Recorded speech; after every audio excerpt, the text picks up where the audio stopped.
तो वही बीजेपी कांग्रेस में वार पलटवार का सिलसिला जारी है। सांसद किरण चौधरी का कांग्रेस पर बड़ा हमला सामने आया है और कहा कि कांग्रेस पार्टी जीरो पर आ गई है। परिवारवाद के चलते धरातल से भी नीचे ये पार्टी चली जाएगी।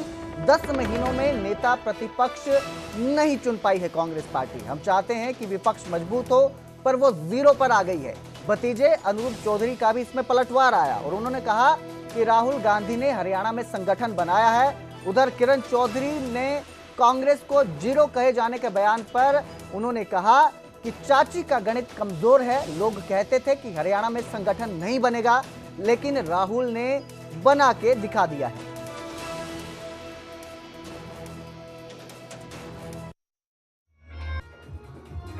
क्या कहना, ये भी सारा भाई भतीजावाद शून्य पे हैं और अब तो बिल्कुल ही धरातल से भी और नीचे चले जाएंगे। इसी जगह क्योंकि आपसी जो है खिंचातानी अभी से शुरू हो गई है।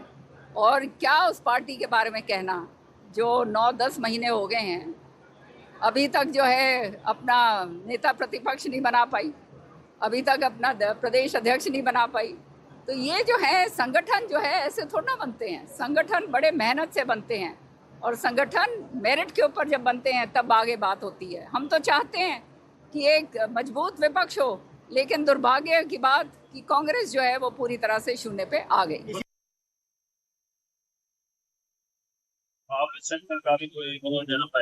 उनकी गणित कमजोर है।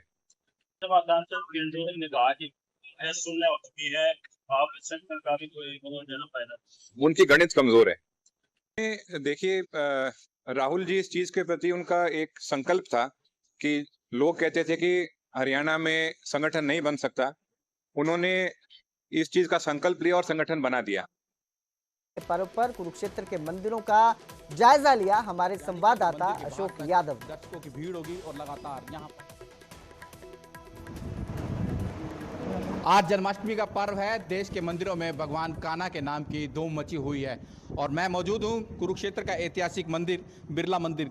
यहाँ पर आप तस्वीरों में देख सकते हैं कि किस तरह से दूर दराज से पहुंचे श्रद्धालु अपने भगवान कान्हा को झुला रहे हैं और उनका जन्मोत्सव मना रहे हैं। हालांकि रात के 12 बजे के बाद यहाँ पर दूर दराज तक यानी कि मंदिर के बाहर तक दर्शकों की भीड़ होगी और लगातार यहाँ पर श्रद्धालु पहुँचेंगे। कुरुक्षेत्र का भगवान कान्हा से विशेष लगाव है क्योंकि धर्मनगरी कुरुक्षेत्र है और इसी स्थान पर भगवान श्री कृष्ण के मुखारविंद से दिया गया संदेश गूंजता है कि कर्म करो, फल की इच्छा ना रखो।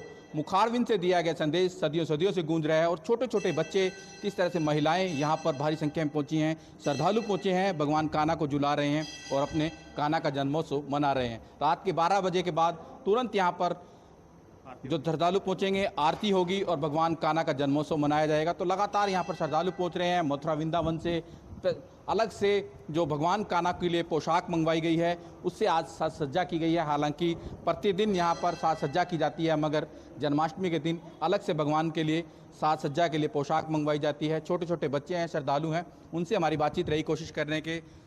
कहाँ से आए हैं आप? यही से आए कुरुक्षेत्र से ही। क्या बताएंगे, आज भगवान कान्हा को आप भी झुला रहे हैं? कान्हा को झुला रहे हैं। आज बहुत ही शुभ दिन है कान्हा का, उनका जन्म उत्सव है और बिरला मंदिर में बहुत हर्षोल्लास से ये पर केक काटेंगे आप भी घर पे बैठ के? आज जन्मोत्सव केक तो यहीं काट के जाते हैं हम 1 बजे, जब सारा पर्व संपन्न हो जाता है उसके बाद जाते हैं प्रसाद लेके, ठाकुर जी के दर्शन करके और आशीर्वाद लेके, ताकि हमारा पूरा वर्ष अच्छे से बीते और हम अगले साल का इंतजार करें। कुछ मांगते नहीं है भगवान कान्हा? हाँ, बिल्कुल बिल्कुल। कुछ भी मांगा आपने कभी? मांगने की जरूरत नहीं पड़ती इनसे, ये अपने आप देते हैं सब कुछ। क्या कहेंगे, आज भगवान का जन्मोत्सव मनाया जा रहा है, आप भी आए हैं, झूला झुला रहे हैं? बहुत ज़्यादा खुशी है भगवान के जन्म की, सभी को सब अपने घर में बहुत अच्छी तरह मना रहे हैं। अच्छा, आपने भी मनाया? हाँ जी, बहुत अच्छा। 12 बजे केक कटेगा। हाँ। कुछ मांगते भी हैं भगवान के पास आकर, वैसे बताते नहीं? मांगने भगवान के पास ही आते हैं, इंसान के पास तो नहीं। श्रद्धालु पहुंच रहे हैं। देखिए लगातार महिलाएं हैं, पुरुष हैं, छोटे छोटे बच्चे हैं, कहीं ना कहीं पहुंच रहे हैं, भगवान कान्हा के झूले को झुला रहे हैं और भगवान से अपने परिवार में सुख समृद्धि की कामना कर रहे हैं। क्योंकि आज मंदिरों में लगातार भगवान के झूला झुलाया जाएगा और कान्हा के जन्मोत्सव को मनाया जाएगा। हरिद्वार, मथुरा, वृंदावन, कान्हा की नगरी, मथुरा वृंदावन से लेकर कुरुक्षेत्र क्यों ना हो महत्वपूर्ण, क्योंकि कुरुक्षेत्र में ही तो दिया गया था भगवान श्री कृष्ण के मुखारविंद से संदेश कि कर्म करो, फल की इच्छा न रखो। अशोक यादव, न्यूज़ 18। उधर कुरुक्षेत्र में रेलवे ट्रैक पर युवक का शव बरामद हुआ है। कीर्तिनगर रेलवे ट्रैक में 4 हिस्सों में शव मिला है। दिल्ली अमृतसर ट्रैक पर 35 साल के युवक की लाश मिलने से सनसनी फैल गई। मृतक के पास से वीवो कंपनी का एक मोबाइल मिला। मोबाइल लॉक होने से युवक की पहचान नहीं हो पाई है। पुलिस ने शव को कब्जे में लेकर कार्रवाई शुरू कर दी है। तो कुरुक्षेत्र में रेलवे के ट्रैक पर ये युवक का शव बरामद हुआ है। 4 हिस्सों में शव बरामद हुआ है। 4 हिस्सों में कटा ये शव बरामद हुआ है, जिसके बाद से पुलिस इसकी पहचान करने में जुटी हुई है। किसका ये शव है? 35 साल के करीब युवक की उम्र बताई जा रही है। जो उम्र रहेगी वो 35 साल के करीब रहेगी। जो शव बरामद हुआ है उसकी, हालांकि ये कौन है इसकी पहचान के लिए जांच शुरू की गई।